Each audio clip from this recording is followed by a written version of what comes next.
ते लिहायचे, जहां डाल डाल पर सोने की चिड़िया करती है बसेरा, वो भारत देश है मेरा। या देशामध्ये शेतकऱ्यांच्या घरातून सोन्याचा धूर निघत होता, त्याच देशामध्ये आज शेतकऱ्याच्या सरणाचा धूर निघतोय। अंबानीच्या घरी लग्न होते, त्याच्या लग्नाची एक पत्रिक 1.5 लाख रुपयाची असते। अंबानी त्याच्या बायकोच्या वाढदिवसाला 260,000 कोटी रुपयाचं विमान प्रेझेंट करतो।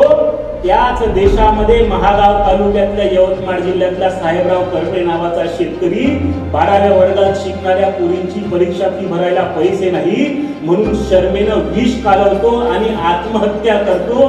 ही या देशातली आर्थिक विषमता जी आम्ही आज पाहतोय, ती आर्थिक विषमता त्यावेळेला राष्ट्रसंतांनी लक्षात घेतली आणि त्याच्यावर लिहिलं होतं की एकाच्या महालात खुंटा ती बागा, दुसऱ्याच धड नाही गाण्याचा दागा, तो अन्नासाठी फिरतो नागवा, ग्राम जयंतीचा मंत्र घ्यावं नवा। हे सांगत असताना राष्ट्रसंत या ठिकाणी अर्थतज्ञ म्हणून सुद्धा लिहितात। ग्रामगीतेमध्ये ते लिहितात की कच्चा माल मातीच्या भावे, आमच्या शेतामध्ये ज्या वेळेला सोयाबीन आम्ही पिकवली त्यावेळेला त्याचे भाव काय होते आणि ज्या वेळेला ते मार्केटमध्ये आली त्यावेळेला त्याचे भाव काय झाले, प्रोसेसिंग होऊन पक्का माल ज्यावेळेला तयार झाला काकडे साहेब त्यावेळेस त्याचे काय भाव होते।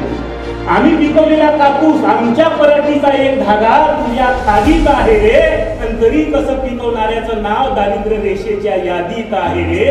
हा विचार आज आम्ही जर केला तर आमच्या लक्षात येईल आणि राष्ट्रसंत साहित्य त्याच्यावर लिहितात। हे साहित्य कसं तयार झालं, नाहीतर तू तिकडे उसाच्या मड्यामध्ये मी तुझी वाट पाहत होतो, तू आलीच नाही, मी वाट पाहता पाहता थकून गेलो, याच्यावर जीएसटी लागून गेली, याच्या शब्दावरही जीएसटी लागली, पेपरवरही जीएसटी लागली, तिकडे पेट्रोल महाग झालं, ते येता येता विसरून गेली, याची कविता अर्धवट राहून गेली। मग कोणीतरी एक जण सांगतो एखादी तुतारी द्या मला आणून, मी ते फुंकीन देऊ का, आणि फुकाची तुले आहे तुतारी आम्ही खायली आणाची, तू घेत बस फुकत जेवढी फुकाची आहे तेवढी। सांगण्याचं तात्पर्य राष्ट्रसंत या जाणीवेवर लिहितात। ही जी वेदना आहे आमच्या वेदनेवर राष्ट्रसंत लिहितात म्हणून ते साहित्य वेद करते।